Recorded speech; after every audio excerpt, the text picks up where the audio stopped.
Oke, kita mulai ya. Assalamualaikum warahmatullahi wabarakatuh. Waalaikumsalam warahmatullahi wabarakatuh.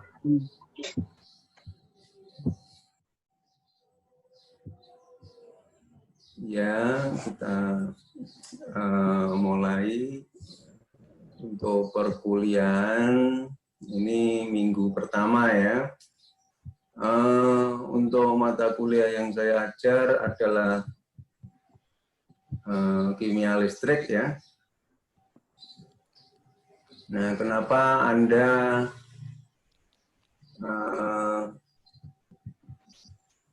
orang elektro diajari kimia listrik? Itu karena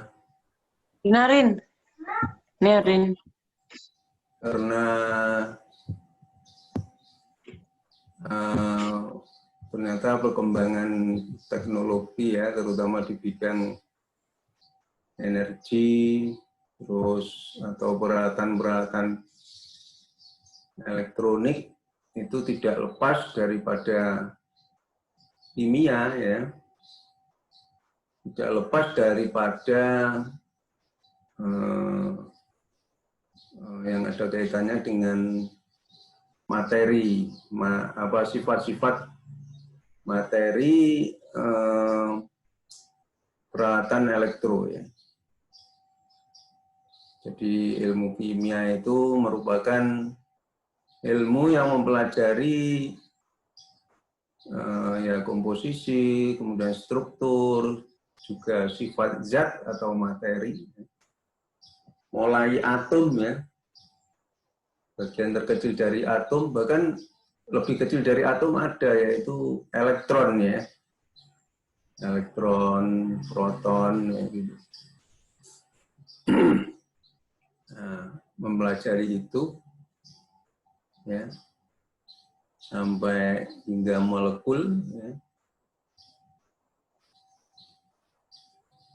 yang merupakan pembentuk suatu materi ya, seperti solar cell, baterai.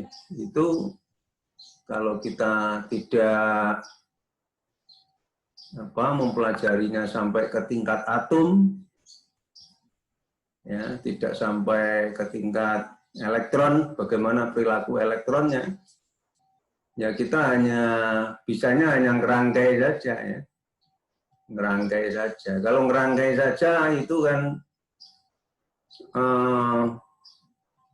materinya anak SMK ya, anak SMK itu merangkai saja, memanfaatkan saja. Solar cell merangkai dari solar cell, kemudian ke baterai, kemudian dihubungkan ke beban peralatan kayak gitu. Itu materinya anak SMK. Nah, kalau Anda kuliah apalagi S1 ya harus lebih dari itu. Ya. Harus lebih dari itu. Nah, agar Anda bisa berpikir ke arah sana ya harus dibekali dengan ilmu dasar ya, yaitu kimia listrik yang mempelajari perilaku elektronnya, atom, ya, molekulnya, yang membentuk materi elektrokimia itu ya. Jadi tujuannya itu. Jadi elektro tidak fokus ke kontrol saja. Kalau Anda arahnya ke kontrol, itu berarti ilmu dasarnya yang diperlukan adalah matematik, ya. Matematik, fisika, ya gitu.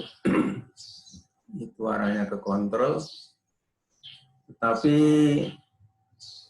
kalau pengen tahu detail ke materialnya, ya harus belajar kimia. Ya. Jadi diharapkan nanti banyak pilihan Anda ya. Di dalam mengambil tugas akhir, nanti banyak pilihan. Ya, Anda bisa ngambil ke kontrolnya, atau ke komputasinya atau ke materialnya. Sehingga fleksibel, kurikulumnya fleksibel, banyak pilihan. Nah, di mata kuliah ini hanya diberikan dasar-dasarnya saja, dan nanti supaya Anda bisa mengembangkannya ya ke mata kuliah berikutnya. Nanti ada mata kuliah konversi energi, ada mata kuliah renewable energy ya di sana. Terus mungkin lagi Anda kembangkan ke tugas akhirnya ya. Tugas akhir nanti terserah. Nah, plannya juga bermacam-macam ya. Nah, ini nanti bisa diterapkan di bidangnya ya, bidangnya di pertanian bisa, di medis bisa, bahkan di energi ya. Terus di sensor juga bisa ya. Di sensor ya, konsepnya ya dari sini semuanya. Energi ya seperti baterai, solar cell, full cell. Nah, itu konsepnya harus paham betul apa ini kimia ya, yang mempelajari sifat-sifat materi. Seperti bisa nanti Anda tugas akhir ngambil pertanian ya, di bidang apa itu yang tren sekarang itu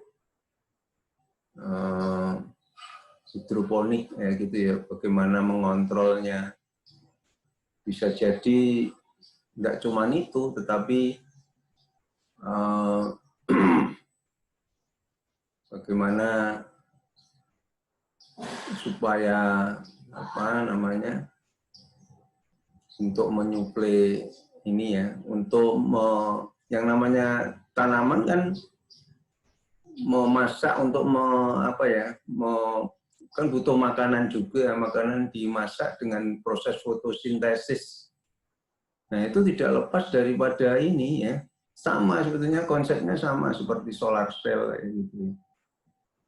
Solar cell itu kan juga mengadopsi dari prinsip kerja daripada fotosintesis tanaman itu ya. Jadi dengan energi foton dari sinar matahari mampu menginduksi ya, atau mengenergize elektron-elektron yang berada di klorofil ya. Nah, itu kalau di kuliah di rumah ya, ngajar dari rumah ini gangguannya banyak ya, itu tadi suara anak saya bengak-bengok. Gangguannya banyak. Jadi arahnya ke sana ya nanti ya. Bisa jadi Anda nanti tugas akhirnya yang ada kaitannya dengan medis ya. Medis itu ternyata prinsip kerjanya juga sama dengan solar cell ya. Jadi medis itu organ di dalam metabolismenya perlu ini antioksidan. Antioksidan itu apa sebetulnya? Antioksidan itu sumber pendonor elektron, itu antioksidan pendonor elektron. Jadi tubuh itu ternyata butuh elektron. Bisa jadi Anda ke sana. Yang penting ada hubungannya dengan elektron ya masih elektro ya. Elektro tidak melulu kontrol, tidak melulu jaringan listrik, tidak melulu energi, luas sekali. ya, luas sekali. Jadi diberikan materi ini, materi dasar ini supaya Anda nanti bisa mengembangkan ya konsep-konsep dasar ini, bisa mengembangkan ke implementasi atau ke sebuah riset yang ada kaitannya dengan elektrokimia ini. Ya, seperti yang saya contohkan tadi, sebetulnya tidak hanya energi saja, banyak. Semuanya perlu konversi ya, konversi.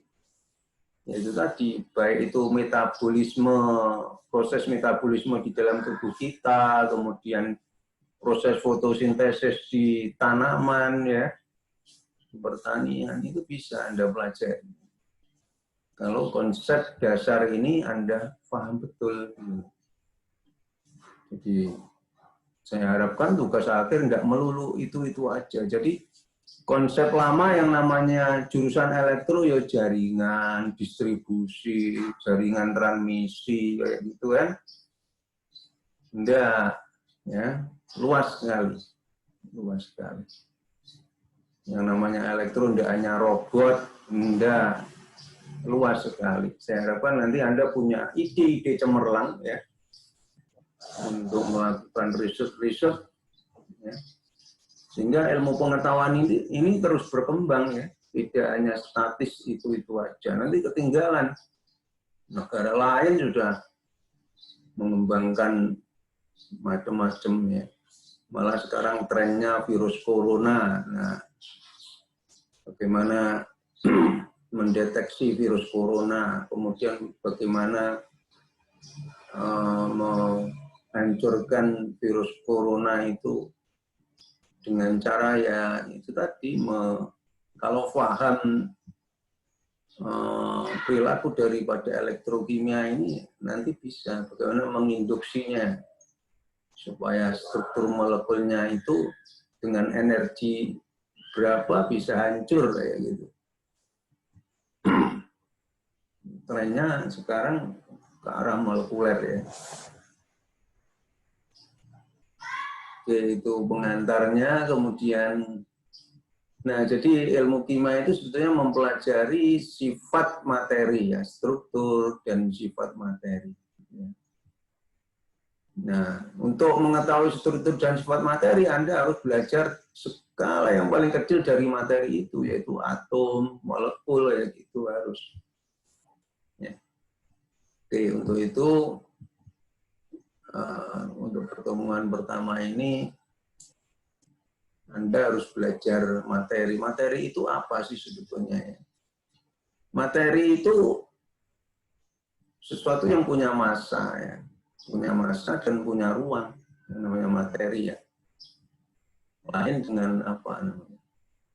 Nah, sesuatu yang maya itu apa? Ada enggak sesuatu yang maya? Nah, jangan bayangkan kalau punya ruang itu pasti real. Nah, kayak elektron itu gimana itu? Atom itu seberapa? Nah, punya ruang bisa juga, punya massa dan punya ruang itu bisa juga kecil sekali ya. Kalau tinjauannya atom ya kecil sekali. Ukurannya sampai angstrom ya. Angstrom itu berapa itu? Per 10 pangkat min berapa itu? Min 10 kalau tidak salah. Meter. Ya, kecil sekali. Coba dicek aja di Google. Angstrom, ukuran angstrom itu berapa meter itu? Seper berapanya meter. Kecil sekali. Jadi punya massa, punya ruang. Ya. Massa itu merupakan ukuran yang menunjukkan kelembaman. Kelembaman itu kalau materinya massanya besar pasti tingkat kelembamannya tinggi, mempertahankan untuk sesuatu tidak bergerak, tidak berpindah ya. Seperti Anda kalau benda yang berat Anda dorong kan susah ya. Lain dengan benda yang ringan, misalkan kertas atau debu Anda tiup itu udah, nah berarti semakin masanya besar, kelembabannya tinggi. Kemudian jumlah materi penyusun. Jadi punya massa ini menunjukkan jumlah materi penyusunnya. Semakin masanya besar, ya jumlah materinya juga. Nah, materi itu sendiri ada tunggal, ada campurannya. Tunggal, unsur, senyawa, apa itu unsur, apa itu senyawa. Nah, ini nanti tugas ya. Dicari aja. Nanti akan saya isi Pejar, akan saya upload PDF, materi berupa PDF. Ini tugas-tugas ini nanti dikerjakan ya, apa itu unsur, apa itu senyawa ya. Nanti dikerjakan. Nanti di belakang sendiri ada tugas. Kemudian kalau materi campuran ya, itu bisa mungkin atau larutan, hidrogen atau hidrogen. Kalau larutan itu ya ada pelarut, ada apa yang dilarutkan menjadi satu. Didiamkan itu enggak mengendap, itu namanya larutan. Kalau hidrogen begitu didiamkan akan mengendap.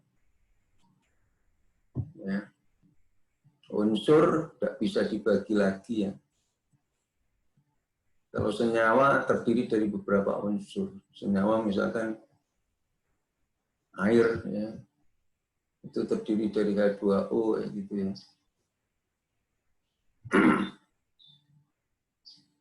Atau apa misalkan.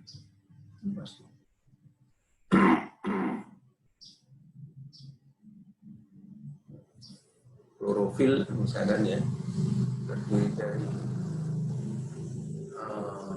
senyawa organik ya. Kemudian, nah materi itu bisa berubah ya, karena ada energi ya.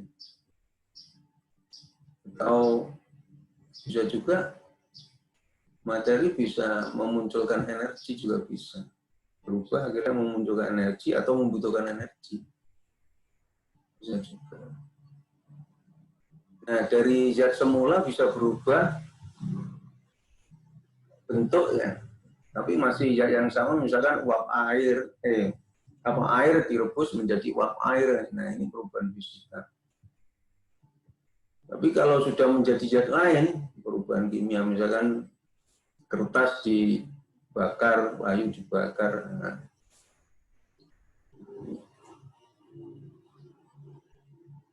sifat-sifat materi, kalau dikaitkan dengan perubahan, itu tadi ada sifat fisika, kimia.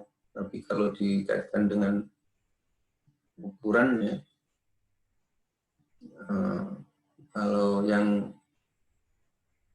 apa namanya terkait dengan tergantung dari ukuran materi, ya, itu merupakan sifat ekstrinsik, misalkan massa, volume, itu tergantung ukuran materi.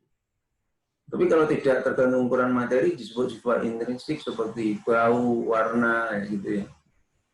Terus apa lagi? Coba nanti dicari ya. Atau di materi nanti akan saya upload di ini ya, di Superjar. Itu ada contoh-contohnya, silakan dilihat. Nah ini nanti Anda kerjakan lagi, Anda terangkan lagi detail, jadikan tugas ini. Nah, untuk mempelajari sifat materi ini ada beberapa hukum ya, hukum di kimia. Ada hukum kekekalan massa, terus hukum perbandingan tetap, apalagi hukum perbandingan berganda, Dalton ini ya. Nah ini coba Anda pelajari ya, Anda pelajari. Ini enggak terlalu susah ini.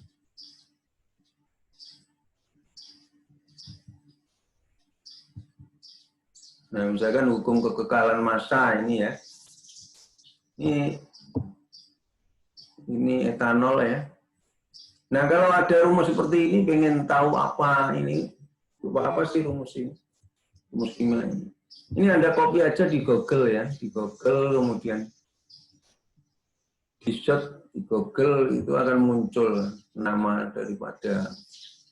Jadi sekarang nggak susah cari apa itu referensi ya. Google aja nanti akan muncul di sana. Oh ini misalkan etanol ya. Etanol plus O2 menjadi CO2 dan H2O dan air ini. Maka massa dari ini ya, etanol tambah O2, massa dari O2 itu akan sama massa ini. Jadi tidak ada apa namanya massa yang pasti ini tambah ini sama dengan massa. Ini hukum kekalahan massa. Begitu juga CaCO3 ini berubah menjadi CaO dan CO2, massanya akan tetap.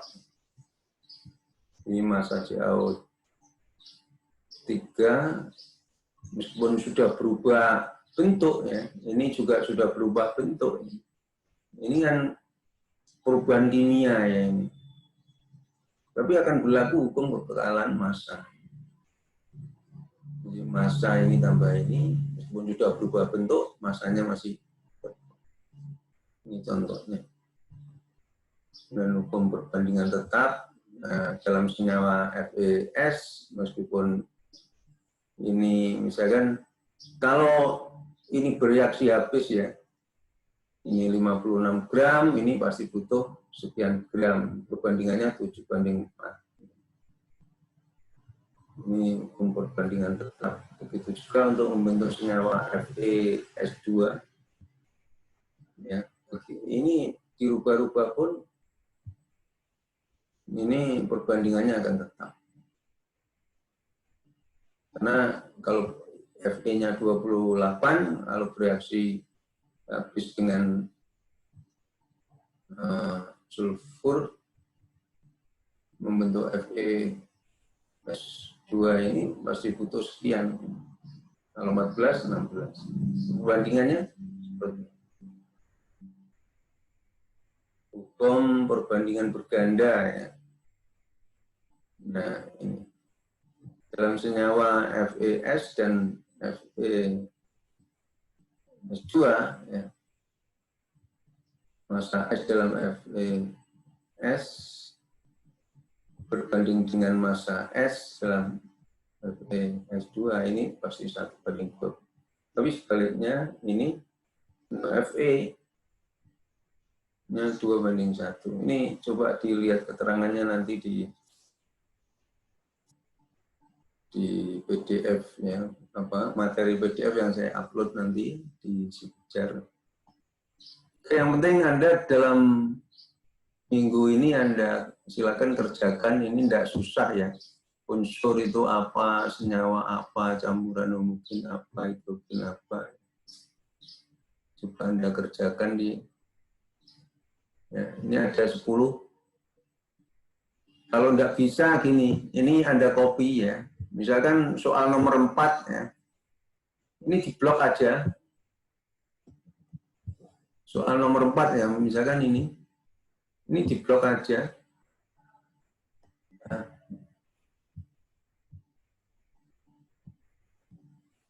Di blok aja ini, di blok, di copy, kemudian dipaste di Google ya. Nanti akan muncul jawabannya. Bisa. Jadi tidak susah cara ngerjakannya, jangan banyak dipikir tapi dikerjakan ya. Di Google nanti akan muncul di sana banyak jawabannya. Oke, itu dulu.